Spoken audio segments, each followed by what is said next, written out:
జై అచల సద్గురు ప్రభు మహారాజుకు జై. మా గురుదేవులైనటువంటి నిర్గుణానంద బూరుగు రాములయ్య గారికి జై. మాతా లక్ష్మమ్మ అమ్మగారికి జై. మా తల్లిదండ్రులైనటువంటి విదేహానంద దూపాటి వెంకటేశ్వర సద్గురు ప్రభు మహారాజుకు జై. మాతా రామకోటమ్మ అమ్మగారికి జై. జై జై శ్రీధర శివరామ దీక్షితుల వారికి జై. సభ అధ్యక్షులు వారికి, అట్లాగే వేదిక మీద అలంకరించినటువంటి సద్గురువులందరికీ పేరు పేరున నా ద్వాదశి నమస్కారాలు తెలియజేస్తున్నాను. అట్లాగే అనేకమైనటువంటి ప్రాంతాల నుంచి, గ్రామాల నుంచి ఎంతో భక్తి శ్రద్ధలతో ఇక్కడకు ఈ యొక్క ఆరాధన కార్యక్రమానికి విచ్చేసినటువంటి సాధు సంపన్నులైనటువంటి సత్పురుషులైన గురుభక్తులందరికీ మీ అందరికీ నా ద్వాదశి నమస్కారాలు తెలియజేస్తున్నాను. ఈరోజు ఈ యొక్క ఖమ్మం పట్టణంలో ఈ యొక్క అచల ఆశ్రమంలో శ్రీ దయానంద షేక్ బుర్హానుద్దీన్ సద్గురు ప్రభు మహనీయులు వారి 53వ వార్షిక ఆరాధన 53 సంవత్సరాల నుంచి వరుసగా చేసుకుంటూ వస్తున్నారు మహనీయులు, కారణ జన్ములైనటువంటి శ్రీ అచలానంద అబ్బాస్ నాయన గారు.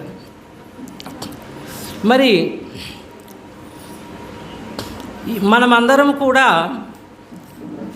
ఒకే ఒక లక్ష్యముతోనే సద్గురువును ఆశ్రయించటం జరిగింది. ఏమిటి ఆ లక్ష్యము అంటే జనన మరణ భ్రాంతి రహితం అవ్వటం. ఎందుకంటే అందరూ కూడా ప్రపంచంలో మనమేమో భూమి మీద ఉన్నాము, లేదంటే ఒక బంగ్లాలో ఉన్నాము అనుకుంటున్నారు. కానీ ఉన్నది ఎక్కడ అంటే జనన మరణం అనేటటువంటి భయంకరమైనటువంటి సంసార చక్రములో ఉన్నామని తెలుసుకోలేరు. ఆ సంసార చక్రమును దాని నుండి విడుదల పొందాలి అంటే ఇదిగో ఇటువంటి అచల పరిపూర్ణ సాంప్రదాయ సద్గురువులను ఆశ్రయించాలి. మహనీయులు చెప్పారు, సాధు జనుల చెలిమి సద్గంధ పఠన మదిని దైవచింత కలిగి ఉన్న ముక్తి కరతలా మలకంబు. ముందుగా ఏం చేయాలి? ఎందుకు అంటే సాధు జనులు చెలిమి చేయాలి అంటే మనము ఈ యొక్క మానవ జన్మ ఊరికినే రాలేదు, నువ్వు ఊరికినే ఖర్చు పెట్టుకోవటానికి. ఇది ఎన్నో జన్మల పుణ్య ఫలమనే మూల్యమును చెల్లించి జీవుడు ఈ యొక్క మానవ జన్మకు వచ్చాడు. ఈ మానవ జన్మ ఆ మానవ జన్మలోనే పేరులోనే ఉంది మానవ జన్మ. సస్తూ పుడుతూనే ఉంటావా, మానపడం కోసం మానవ జన్మకు వచ్చాము. అదే మన యొక్క కార్య సాధన. దానికోసం ఎతుక్కోవాలి, సాధు జనుల చెలిమి చేయాలి, సద్గంధ పఠన చేయాలి, మదిలో దైవ చింతన అనేటువంటిది ఉండాలి. సాధులు అంటే ఎవరు?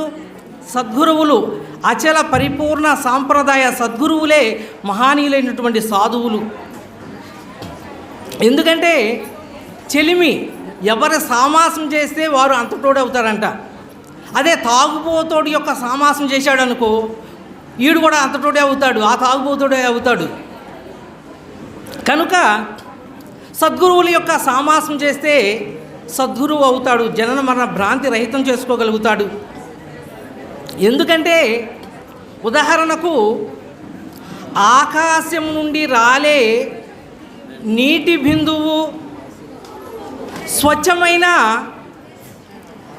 ఆ ఆకాశం నుండి రాలే ఒక నీటి బిందువు స్వచ్ఛమైన చేతిలో పడితే అది దాహం తీర్చేటటువంటి జలం అవుతుంది. అదే నీటి బిందువు బురద గుంటలో పడితే ఏమవుతుంది? కనీసం కాళ్ళు కడుక్కోవటానికి కూడా పనికిరాదు. అదే నీటి బిందువు వేడి మీద ఉన్నటువంటి పెనం మీద పడితే క్షణంలో ఆవిరైపోతుంది. అదే నీటి బిందువు తామరాకుపై పడితే ముత్యంలా మెరుస్తుంది. అదే నీటి బిందువు ముత్యపు చిప్పలోనే పడితే నిజంగా ఎంతో విలువైనటువంటి ముత్యం అవుతుంది. అట్లాగే మానవ జీవితం కూడా అట్లాంటిదే. మనము ఎవరి సామాసం చేస్తే ఆ విధంగా అవుతాము. సద్గురువుల యొక్క సామాసం చేసి ఈ యొక్క జనన మరణ భ్రాంతి అనేటటువంటి రహితం చేసుకోవాలని మరీ కోరుకుంటూ, మరి సమయం లేదన్నారు గురుగారు. కనుక ఈ యొక్క అవకాశం నాకు ఇచ్చినటువంటి సభా అధ్యక్షుల వారికి, అట్లాగే మీ అందరికీ కూడా నా ద్వాదశి నమస్కారాలు తెలియజేసుకుంటూ సెలవు తీసుకుంటున్నాను. జై అచల సద్గురు ప్రభు మహారాజుకు జై. అందరికీ జై గురు. మరిన్ని ఆధ్యాత్మిక రహస్యాల కోసం అచల బోధ, ఆత్మబోధ, భగవద్గీత, అలాగే పండుగల్లో దాగిన అర్థాలు, అంతరార్థాల కోసం మరియు యోగము, ధ్యానము మొదలైన అనేక ఆధ్యాత్మిక తెలుగు ప్రవచనాల కోసం క్రింద ఉన్నటువంటి రెడ్ కలర్ సబ్స్క్రైబ్ బటన్ను క్లిక్ చేయండి. అలాగే ప్రక్కనే ఉన్నటువంటి గంట సింబల్ను నొక్కండి.